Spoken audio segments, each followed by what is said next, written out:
নজর রাখবো শীতলকুচির দিকে। ডাম্পারের ভারে ভাঙল গিরিধারী সেতু।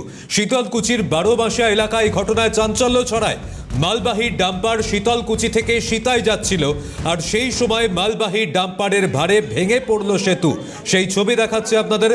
বড়সড় দুর্ঘটনার হাত থেকে যদিও রক্ষা পাওয়া গিয়েছে। ডাম্পারের ভারে ভাঙল গিরিধারী সেতু। অভিযোগ, ভারী যান চলাচলে কোনো নিষেধাজ্ঞা ছিল না। দীর্ঘদিনের পুরনো সেতু দুর্বল ছিল দাবি করছেন স্থানীয়রা। প্রতিনিধি শশীকেশ রায় রয়েছেন আমাদের সঙ্গে। শশীকেশ, স্থানীয়রা দাবি করছেন যে দীর্ঘদিন ধরেই নাকি এই পুরনো সেতু দুর্বল হয়ে পড়েছিল এবং ভারী যান চলাচলে কোনো নাকি নিষেধাজ্ঞা ছিল না। কি জানা যাচ্ছে? প্রশাসনের তরফ থেকে কিছু বলা হচ্ছে? বামঙ্গলে তৈরি হয়েছিল এই গিরিধারী সেতু। মূলত শীতলকুচি থেকে সিতাই যাবার একটি প্রধান সেতু বলা চলে এই গিরিধারী সেতু। সেই জায়গায় দাঁড়িয়ে দীর্ঘদিন ধরে কিন্তু এই সেতুটি দুর্বল হয়ে পড়েছিল। তবে প্রশাসনের পক্ষ থেকে কোনো রকম বোর্ড লাগানো হয়নি যে এখানে ভারী যানবাহন চলাচল করবে না। পাশাপাশি স্থানীয় মানুষরা কিন্তু ব্রিজটিকে নতুন করে তৈরি করবার কিন্তু একটা আবেদনও করেছিলেন বহুবার। তারপরেও কিন্তু সেই কাজ হয়নি, আর যার ফলে দেখা গেল যে আজকে শীতলকুচি থেকে সিতাইয়ের দিকে কি মালবাহী ডাম্পার সেটা যাচ্ছিল, সেই সময় কিন্তু সেই সেতুটি ভেঙে পড়ে।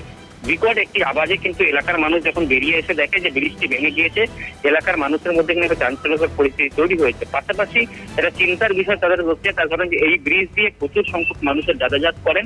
পরবর্তী তারা কোন দিক দিয়ে যাতায়াত করবেন সেটা নিয়ে একটা বিকল্প রাস্তা তৈরির দাবি ইতিমধ্যে উঠেছে।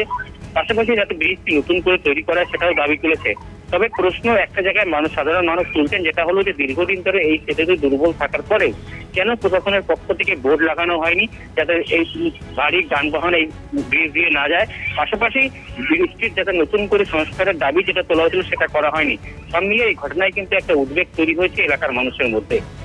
শশীকে, সেখান থেকে প্রশ্ন যে আমরা তো এর আগেও বিভিন্ন জায়গায় ব্রিজ ভেঙে পড়ার ঘটনা দেখেছি। শীতলকুচিতে একটা বড়সড় রকমের দুর্ঘটনা ঘটতে পারতো। তুমি যেমনটা বলছো যে অত্যন্ত গুরুত্বপূর্ণ রাস্তা এটি, বহু মানুষ এখান থেকে যাতায়াত করতেন, এই সেতু তার মধ্যে ভেঙে পড়লো। এখন প্রশাসন কেন ব্যবস্থা নেন সেই প্রশ্ন তো অবশ্যই থাকছে। পাশাপাশি এই যে সেতু এই মুহূর্তে ভেঙে পড়লো, বিকল্প রাস্তা কি থাকছে? দেখো, এই মুহূর্তে এখান থেকে কিন্তু বিকল্প কোনো রাস্তা নেই। তবে বিকল্প রাস্তা সেটা রয়েছে, সেটা কিন্তু প্রায় 2 থেকে 3 কিলোমিটার দূরে, যেটা যেই ক্ষেত্রে কিন্তু এলাকার মানুষের একটা অসুবিধার সম্মুখীন হতে হবে। তুমি যেটা বলছিলে যে বেশ কিছু জায়গায় ব্রিজ ভাঙার ঘটনা দেখেছি আমরা, আমি তোমাকে জানিয়ে রাখবো যে এই শীতলকুচিতেই কিন্তু কিছুদিন আগে, প্রায় মাস 6 আগে কিন্তু একটি ব্রিজ ভেঙে পড়েছিল একটি অন্য এলাকাতে। এই জায়গায় দাঁড়িয়ে কিন্তু এই যে একটা দুর্বল সেতু, সেই ক্ষেত্রে কিন্তু প্রশাসনের আরো তৎপর হওয়া উচিত ছিল। তবে সেই জায়গাটা যখন প্রশাসন তৎপর হয়নি সেটা নিয়ে কিন্তু একটা প্রশ্ন থাকছেই। তবে এলাকার মানুষ যে এখন সমস্যার মুখে পড়লো সেটা কিন্তু বলাই স্বাভাবিক। শশীকেশ, কোনোভাবে যে ব্রিজ দুর্বল হয়ে পড়ছে তার স্বাস্থ্য পরীক্ষা করা বা কোনো ব্যবস্থা নেওয়া, সেরকম কোনো পদক্ষেপই প্রশাসনের পক্ষ থেকে নেওয়া হয়নি? দেখো, স্থানীয়রা যেটা অভিযোগ করছেন যে কোন রকম ব্যবস্থাই কিন্তু প্রশাসনের পক্ষ থেকে নেওয়া হয়নি। প্রশাসনের পক্ষ থেকে মূলত যে একটি বোর্ড লাগানো হয় যাতে এই ব্রিজটি যেহেতু দুর্বল তার উপর দিয়ে যাতে ভারী যানবাহন না চলে, সেই বোর্ড পর্যন্ত কিন্তু প্রশাসনের পক্ষ থেকে লাগানো হয়নি। সেই ক্ষেত্রে কিন্তু প্রশাসনের বিরুদ্ধে কিন্তু একটা ক্ষোভ এলাকার মানুষের রয়েছে। যদিও স্থানীয় প্রশাসন সূত্রে জানা গেছে যে তারা ইতিমধ্যে যে ব্রিজটি ভেঙে গিয়েছে সেটা পরিদর্শন করে যাতে বিকল্প একটা ব্যবস্থা করা যায় সেই তৎপরতা শুরু হয়েছে। তবে প্রশ্ন হলো যে এখন যে তৎপরতাটা শুরু হয়েছে সেটা সেতুটি দুর্বল ছিল সেই সময় কেন নেওয়া হয়নি পদক্ষেপ আগে থেকে? ধন্যবাদ শশীকেশ। আপনাদের শোনাবো স্থানীয় মানুষ, তারা এই ঘটনায় কি বলছেন। থেকে এক পাথর বোঝাই গাড়ি, একটা ডাম্পার সিধেই মুখে যাচ্ছে অবস্থায় ব্রিজের মুখায় উঠানোর পর ব্রিজটাকে ধসে যায়। 30 বছর আগে ঠিকভাবে ওদেরকে বলা আছে এই দিকটা ডাম্পার বড় গাড়ি তুলবেন না।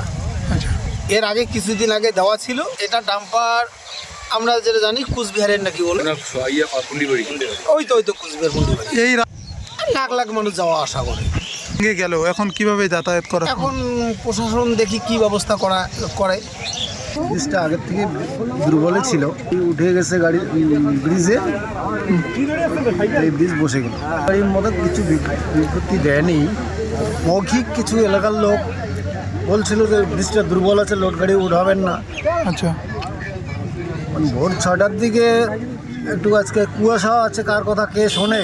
লাখের কাছাকাছি লোক যাতায়াত করে এই রাস্তা দিয়ে। এটাই মানে সিতাই যাওয়ার মেইন রাস্তা। শীতলকুচির বারোবাঁশিয়ায় চাঞ্চল্য ছড়ায় ডাম্পারের ভারে ভেঙে পড়ল গিরিধারী সেতু। আর এই ঘটনায় তৃণমূল মুখপাত্র পার্থপ্রতিম রায় কি বলছেন শোনাবো আপনাদের।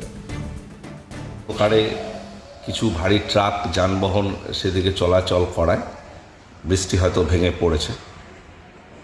এ ব্যাপারে যারা এই ধরনের ভারী যানবাহন চালিয়েছে তাদের বিরুদ্ধে প্রশাসনিক স্টেপ নিশ্চিতভাবে নেওয়া হবে। আমি ইতিমধ্যে জেলা শাসককে বিষয়টি জানিয়েছি। জেলা শাসক জানিয়েছেন টেম্পোরারি ব্রিজ তৈরি করে মানুষজন যাতে যাতায়াত করতে পারে তার ব্যবস্থা যেমন করা হবে, খুব অল্প সময়ের মধ্যে আগামী দিনে নিশ্চিতভাবে সেখানে স্থায়ী সেতুও নির্মাণ